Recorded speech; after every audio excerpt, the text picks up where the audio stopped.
Greetings, you wonderful men and women. I am with you day 2, and we're going to go through what Miss Mack has in store for 7th grade math. Today, you're going to be looking at different expressions and how to translate them. You're speaking a new language today. Get excited. All right, so first up, you should have your copy of notes in front of you. Miss Mack has done a great job of providing you with the notes filled out online. You can take a look at that. I'm going to be referencing some of the things, but not everything. First up, if you look underneath the addition, subtraction, multiplication, and division, she's given you a lot of similar expressions that represent addition. For instance, more than. If you hear the word more than, that usually is referring to addition. If I hear the word quotient, that is what? Yep, that's right, division, okay? Now, you're going to need to refer to that as we go through this, but I'm going to show you how to translate these first 3. And then you guys can fill in your notes, and once we get through this, you should be good to get started on your homework, all right? First up, 6 less than a number. 6 less than a number. What jumps out to you right away? Most people will translate this word for word, and here's the danger there, okay? You're going to go, okay, I got this, Mr. Glenn, you don't even need to be here, I should shut your video off. Well, hold your horses. They think, okay, it's 6 less than means minus, because I read the notes. A number, I'm going to just pick a number, pick a letter to represent this number. So let's go with my favorite letter, P. All right, wrong. Ooh, did you write it this way? Now let me tell you why. Run a scenario, okay? Let's pick one of the numbers we can plug in. Let's pick it 10. You with me? Pick number 10. What is 6 less than 10? Think about it. 6 less than 10. The number that is 6 less than 10 is 4. Well, how would you get that? Well, you would do 10 minus 6. So this is where you have to be careful. If I'm doing 6 less than a number, it means I start with the number and I have to take away 6. There's a big difference, because think about it. 6 minus 10 would have been negative 4. That's not what we wanted. We wanted 6 less than 10, which is 10 minus 6. So with subtraction, when you hear the word less than, you make sure that you start with what they're referring to last and less what they mentioned first. Okay? Hopefully that makes sense. Take a look at the second one. 10 inches taller than Sam. They didn't even mention a number. That's okay, there's an unknown here, right? Well, a variable represents an unknown value. Sam's height is my unknown value. So, let's take a look. Now again, some people make it confuse you, but listen closely. I'm going to translate this literally, Mr. Glenn. 10 inches taller, If I'm this many inches taller than you, I'm doing what here? Adding to Sam. Let's give that M. Now you may be saying, Mr. Glenn, whoa, you just told me that this was wrong. How can this be right? Okay, let me ask you a follow-up. Are these two the same thing? Will these give me the exact same value? Plug a number in. Say M is 2. Sam's really short. Okay, let's just go with it, okay? What's 2 plus 10? I'm sorry, I said that wrong. What is 10 plus 2? 12. What's 2 plus 10? 12. These two gave me the exact same value, so the order doesn't matter in which I write addition. Subtraction, it really matters. The order greatly matters in subtraction, okay? That's one of the differences. All right, let's step it up. Let's get some higher level thinking here. 5 more than the product of a number and 3. Think about this before you write. Because again, I'm going to write it down. If you just translate it literally, it's a little dangerous. So if I do 5 more than, what's product mean? What's product mean? Multiply. That's right, multiply. The product of a number. What number do you want to pick? That means a variable. So let's go with X. Now here's where you have to be careful. It's the product of a number and 3. Some people get confused. They're like, wait, is it 5 more than the number and 3? No, the product right now is between the number and 3. So I translated that, but that's probably not what you'll see it look like, right? You'll almost never see it look this way. So while this isn't wrong, it's ugly. We want a pretty expression. So I would want to write it more in the vein of 3x plus 5. That is representing the expression that I read at the beginning. 5 more than, remember we established that when we're doing addition, it doesn't matter whether you put it at the front or the back.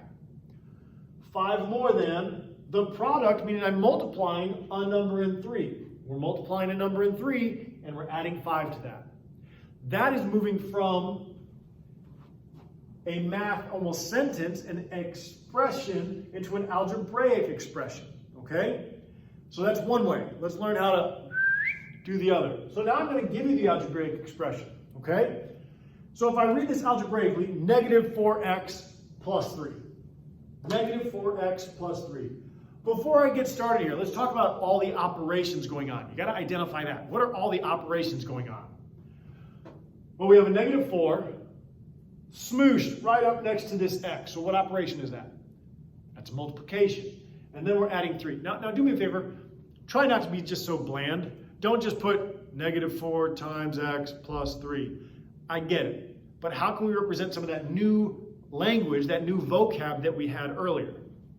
What's another way to say multiplication? Product, right? And what's another way to say addition? You could say the sum. You could say it is more than. You could say greater than. We haven't gotten into inequalities yet, so maybe that terminology would work. But let's start writing it down. The product, I like that word, of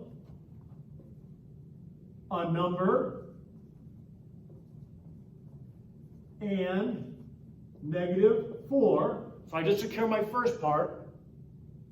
Now, this is a fun thing to do. So this is where you can decide. Do you want to say plus 3 or do you want to put it at the front? I'm going to put it at the front, get a little crazy. I'm going to say it's the sum of 3 and the product of a number and negative 4. Remember we'd established addition I can put at the front or the back. So once I write down the big operation, I can decide if I want to write adding at the front, adding at the back, directions are important, or adding at the front, okay? Now, let me also say this. Everybody eyes up here. This is not the only correct answer. This is not. There are lots of ways to represent the multiplication. There are lots of ways to represent the addition. So don't think if you didn't write it exactly like mine, you're wrong. There are lots of ways to do that. However, these only have one answer. Now, again, you may have a different variable, so that's okay. But as far as writing these out, these usually only have one way to write it. These have a large variety of ways to write it. Okay, so let's take a look at the second one. I have 11 over y minus 7. Take a second, try it. Picture it in your head. How are you going to describe this? How would you write out a mathematical sentence describing this algebraic expression? A lot of vocab there.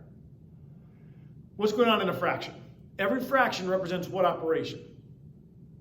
Yeah, that's right, division. So I need to represent division between 11 and a number, and I have to make sure that I represent subtraction of 7.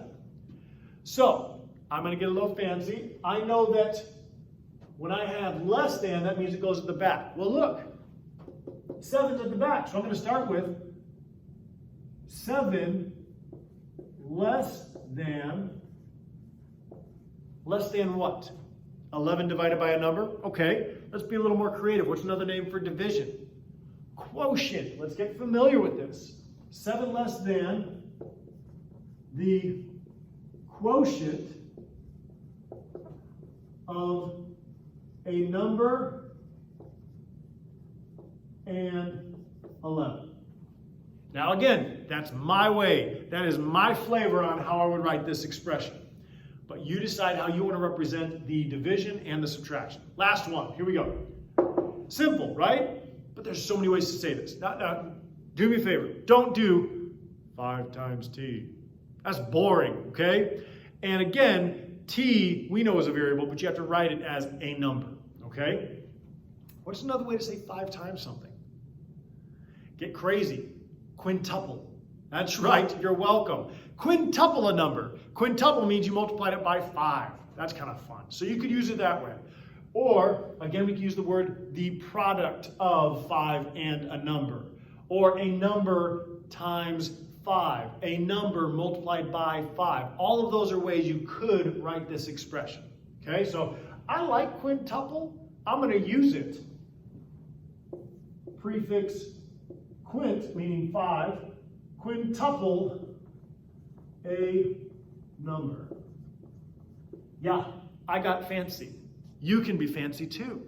And you know what else you need to do? Your homework. So, hopefully this makes sense. You guys have a worksheet to get started on. Have fun.